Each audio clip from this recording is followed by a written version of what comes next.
Bonjour. À l'École nationale d'administration pénitentiaire, Brahim est responsable de formation. Il forme les futurs conseillers pénitentiaires d'insertion et de probation. Brahim, vous pouvez me parler un peu de votre parcours? Oui, donc je suis rentré dans l'administration pénitentiaire en 2003, donc après avoir réussi le concours de surveillant pénitentiaire. Donc j'ai occupé plusieurs postes de surveillant, donc de la détention, au niveau de l'infirmerie, au niveau des parloirs.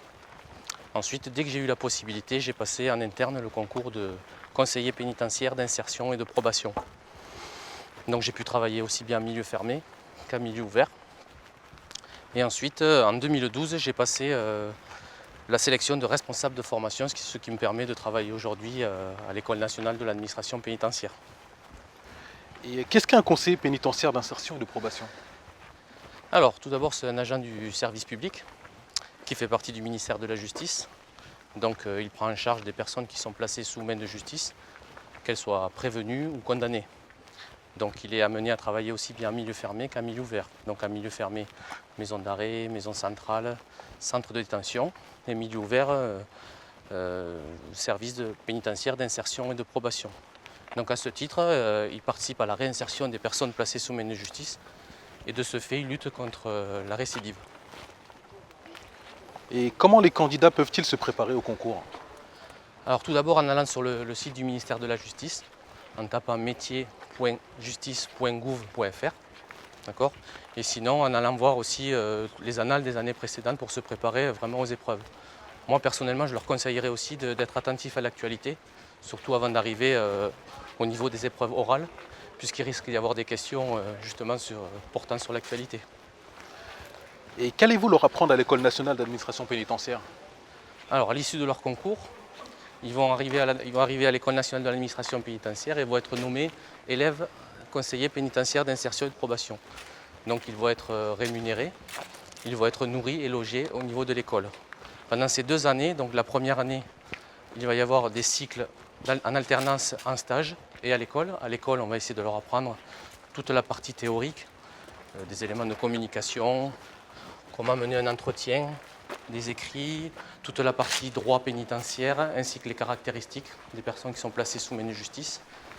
Et ils vont avoir aussi l'occasion donc d'aller en stage, donc stage mise en situation, dans des tribunaux, dans des associations, et donc vont pouvoir s'exercer au métier de conseiller pénitentiaire d'insertion et de probation en situation réelle. Et gérer les relations avec les personnes détenues, ça s'apprend?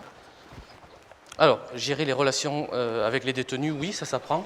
Déjà au niveau de l'ENAP, avec les cours dont on dispense, donc sur les entretiens, etc. D'ailleurs là, ici, vous êtes dans un amphithéâtre où les élèves auront l'occasion de venir.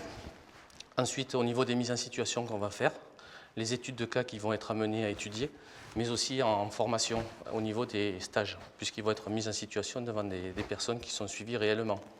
Donc ils vont acquérir une certaine distance qui est nécessaire à avoir entre la personne et le détenu. Et quelles sont les qualités à avoir pour faire ce métier?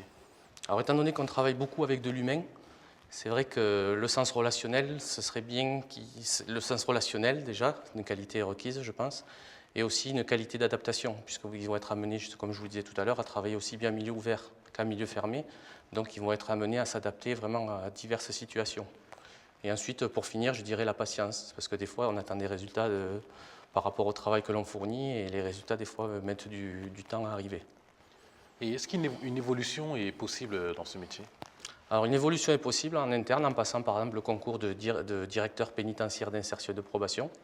Donc du coup, ils vont pouvoir occuper des postes de chef d'antenne ou de chef de service, mais aussi en passant la sélection de responsables de formation. Et du coup, ils vont pouvoir travailler en direction interrégionale, en pôle de formation ou à l'École nationale de l'administration pénitentiaire. Et quel est le mot qui décrirait le mieux le travail d'un conseiller pénitentiaire d'insertion et de probation? Alors je dirais pluridisciplinarité. Merci beaucoup, Brahim. De rien. Si vous voulez découvrir la richesse et la diversité des métiers pénitentiaires, suivez-moi.